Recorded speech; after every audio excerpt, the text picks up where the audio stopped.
Hello hi नमस्कार ओडिशार सबू सिनेप्रेमी भाई और भौणी मानू आम ओडिया सिनेमा चैनल को स्वागत करुच्ची।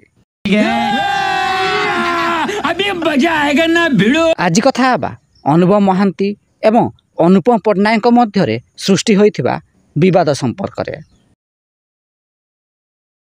ओडिशार बहु प्रतीक्षित सिनेमा रावण सिनेमार निर्देशक अनुपम पट्टनायक ओहरी जिबा परे आउ एक तथ्य सामना को आसीची।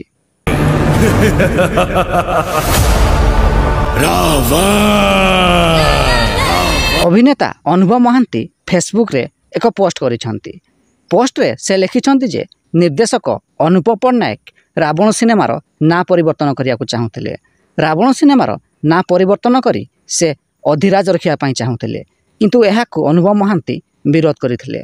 फଳରେ निर्देशक अनुभव पट्टनायक एही सिनेमारू ओहरी जाइछंती। एहा छड़ा अनुभव महांती आहुरी लिखिछंती जे रावण सिनेमार ना परिवर्तन करिया पई तांको एवं तांको स्त्री जागृति शुक्ला को मानसिक एवं एपरिकी ब्लैकमेल मध्य करा जाउथिला। तेबे रावण सिनेमार ना परिवर्तन हेबा उचित कि नाही, आपणक मत कौन?